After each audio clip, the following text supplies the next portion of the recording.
بسم الله الرحمن الرحیم. د غیر پارامتریک احصایوي ازمایښتونو په لړۍ کې پنځم ټیسټ چې د مان ویټني یو ټیسټ په نامه یادیږي غواړو په اس پی اس اس کې تر غور لاندې ونیسو، مطالعه کړو او وګورو څه رقم تحلیل کیږي.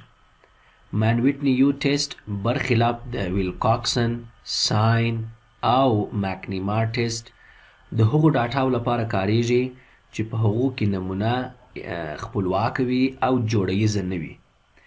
ډېر اساسي فرق یې همدغه دی چې مان ویټني یو ټیسټ لکه څرنګه چې په پارامتریک ټیسټ کې موږ ټي ټیسټ لرو، انډیپندنت ټي ټیسټ، په عیني شکل سره دلته په غیر پارامتریک ډاټا لپاره بیا موږ مان ویټني یو ټیسټ کاروو.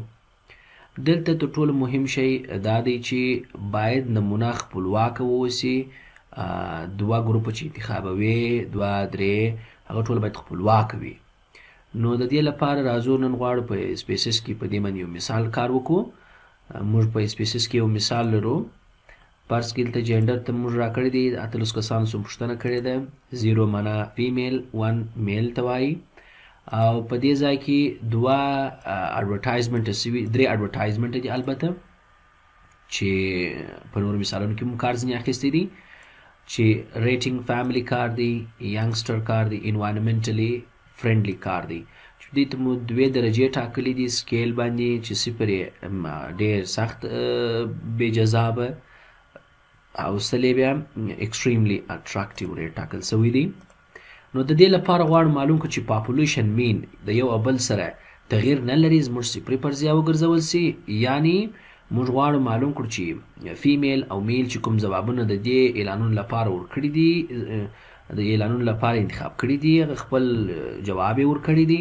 غواړو معلوم کړو چې په خپل منځ کې ډیفرنسز لري او که نه. صفري پر ځای دا ده چې پاپولیشن مین سره یو شانته دي، ځوابونه تغییر نه کوي، هغه ډیفرنس یو شانته دي.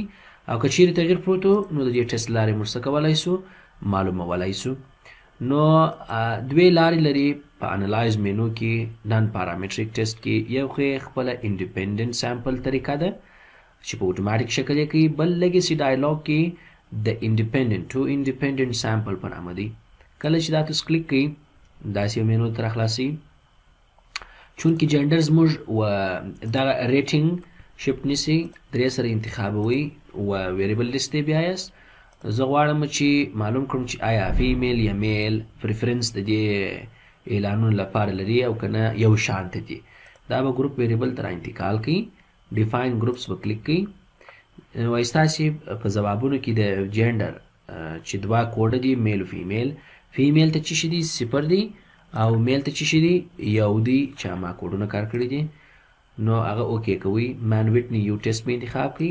ایگزیکټ په بعض اوریجنل سافټویرو کې فعاله وي او که نه وي اسکیپ یې کوي. دلته به پر ایگزیکټ باندې کلیک ووهئ او کنټینیو به وکړئ. اوکې، نو تاسو ته یو عمومي مینو راخلاصي. رنګ یې په دې ځای کې ورکړي دي. یو شی یاد وساتئ چې دلته مان ویټني یو ټیسټ یو خاصیت دا دی چې لوړې نمرې چې هر چا وړي هغه په رانک باندې بدلوي، هغه هایست رانک باندې څه کوي، بدلوي. که تاسو دلته پام وکړئ فیملی کار ریټینګ چې ورکړی دی، مین ډیفرنس یې څومره دی د میل او د فیمیل 1415 ډېر زیات لیدل کیږي. نظر و انوایرمنټل کار او ینګسټر کار ته چې د میل او د فیمیل دپاره یې ورکړی دي. ټیسټ سټاټسټکس کې که تاسو راسئ دلته هم یې ویلکاکسن درکړي دي او هم یې مان ویټني او هم زی ټیسټ ټوله علامې درکړي په دې ځای کې درکړي دي.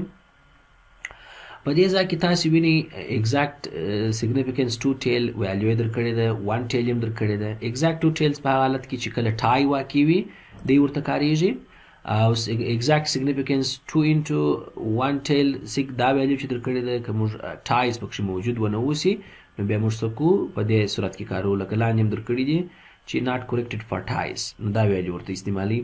که تاسو چیرې وګورئ د ټیسټ د قانون پر بنیاد چې صفري پر ځای موږ ردوو، فیملی کار کې فیمیل چونکې تعداد لوړ تر دې مثبت لیول کې و رینک کې، نو موږ وایو چې دلته درجه د سیګنیفیکنس 0.001 ده او دا 0.108 او دا 0.423 دي. نو موږ وایو چې چونکې هلته فیمیل ریټ لوړ دی، نو موږ وایو چې فیمیل په فیملی کار دپاره د فیمیل اټرکشن نظر و نارینه و ته ډېر زیات دی او دا نور دوه چې دي پاپولیشن مین یې ډیفرنس یا فرق توپیر نه لري، نو هلته موږ په دا دواړو کې صفر فرضیه قبلوو، فقط په فیملی کار کې صفر فرضیه زموږ ردیږي. بله تګلاره په نان پارامتریک ټیسټ کې انډیپینډنټ سامپل دی کلیک کوو. موږ ته راځي فیلډ. په فیلډ کې به تاسې درې سره اعلانونه انتخاب کړئ. ویریبل لیست ته به بوځئ، جنډر به راوړئ و ګروپ ته دلته، او سیټینګز کې به کسټمایز کلیک کړئ. پر مین ویټ نیو باندې به څه وکړئ، کلیک انتخاب کړئ. نور باندې غرض نه دی، رن ور باندې وهئ.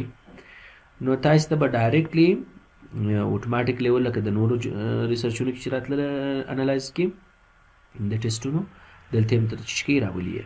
که تاسو وګورئ نمبر 1 چې هغه فیملی کارو ریجیکټ د نل، لکه وختي چې مول 0.001 چې کوچنی دی تر 0.05 دلته یې کړی دي، دی پر لوی دی، دی پر لوی دی، دی دواړه چې دي ریټین د نل کېږي. که ډبل کلیک ور باندې ووهئ نو بله مینو درته ښکاره کوي. هلته هم که چیرې تاسې وګورئ پر هر لیول که کلیک وکړئ، مثلا که پر دې وکړئ، که پر دې کلیک کوئ نو مربوطه هغه ټیبل څه کوي درته معلومات درکوي. مثلا که ریجیکټ د نل زه ووایم چې صفري فرضیه رد کړې ده، هلته ټوټل 18 دي. مین ویټ نیو ټیسټ ټیبل پر اساس چې ګورئ 15.15 دي. ویل کاکسن کې به 50 دی، کې ګورئ خپل ټیبل لري. ټیسټ سټاټسټیکس 15.15 دی او 0.001 درجه یې الریډي ورکړې ده. نو موږ وایو چې فیملی کې موټران لپاره د فیمیل انټرست نظر یا اټراکشن نظر میل ته ډیر دی، نو صفري فرضیه ردیږي.